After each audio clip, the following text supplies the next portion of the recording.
Le anunciamos que teníamos una visita especial y es precisamente la visita de David Riffe, periodista, historiador, ensayista. Gracias por estar con nosotros. Estadounidense, nacido en Estados Unidos, pero ciudadano del mundo, David, porque viajas mucho, viviste mucho afuera, vivís...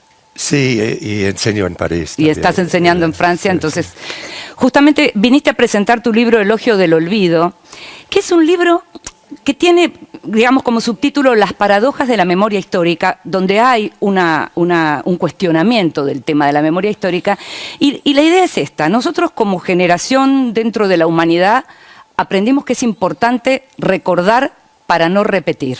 Sí, hay la famosa frase de Santayana, los que olviden el pasado serán condenados a repetirlo. Y no creo que empíricamente sea el caso. Por ejemplo, ustedes tienen ahora imágenes de la Shoah. Sí. Y la Shoah no paró el genocidio en Ruanda. Entonces, para mí, la gran pregunta es, ¿aprendemos algo de la historia o no? Y yo diría, al menos depende del caso. No aprendemos tanto. La memoria no puede servir como profilaxis al horror. En algún caso, entonces, estaríamos hablando de, según mencionás, de que hay memoria histórica que sirve a fines políticos. Mencionás en algún caso. Bueno, la memoria histórica es un gesto, un acto político.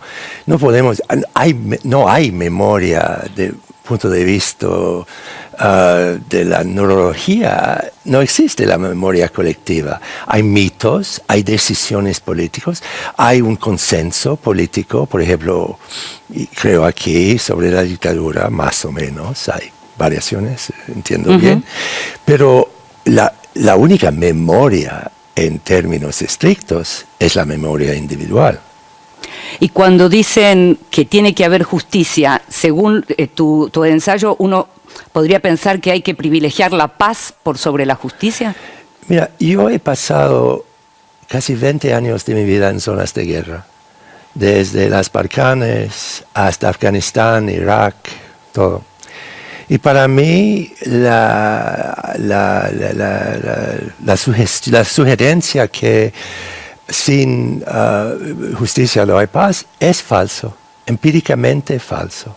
Y tenemos paz en Irlanda del Norte, por ejemplo, en un país en el cual he pasado bastante tiempo.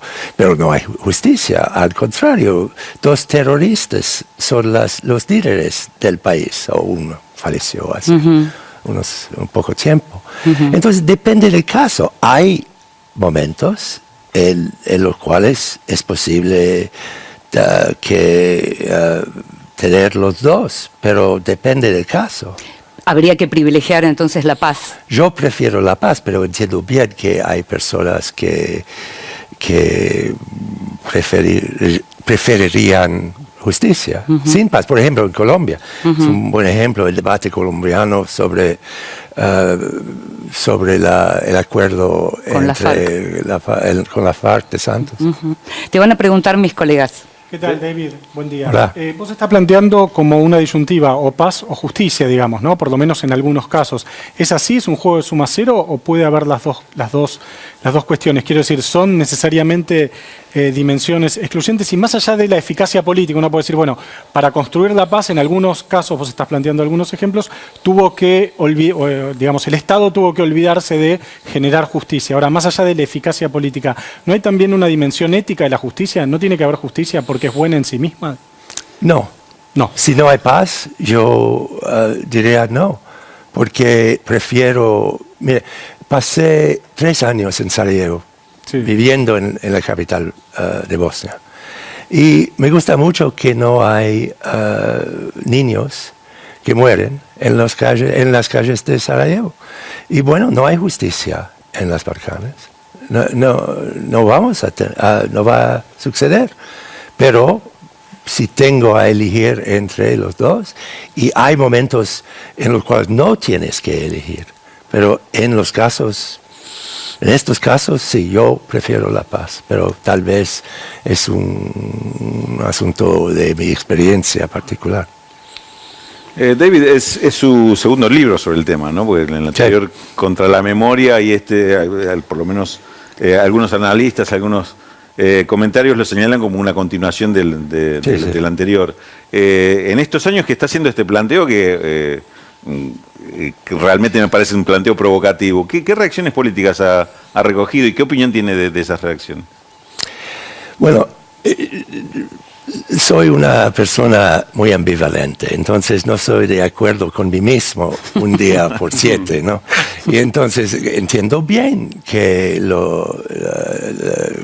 la gente se enojó conmigo, por ejemplo, porque tienen la impresión que prefiero, y tienen razón, paz a justicia. Y creo, por ejemplo, el Movimiento para los Derechos Humanos, ellos dicen, no hay paz sin justicia. Es un desacuerdo fundamental.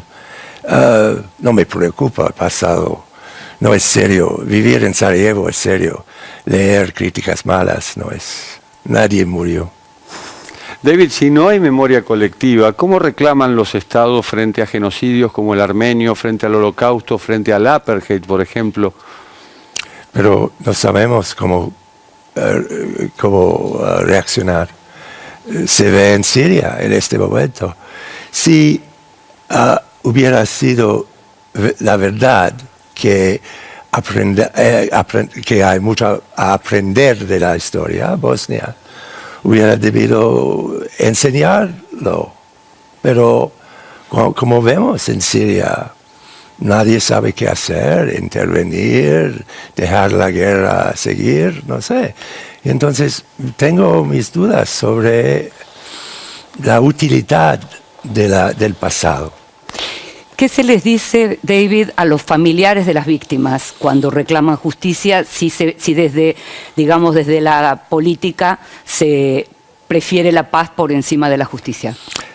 Bueno, digo que las víctimas forman parte de la sociedad, pero es una decisión de todo un país si las víctimas deberían tener no sé, la última decisión.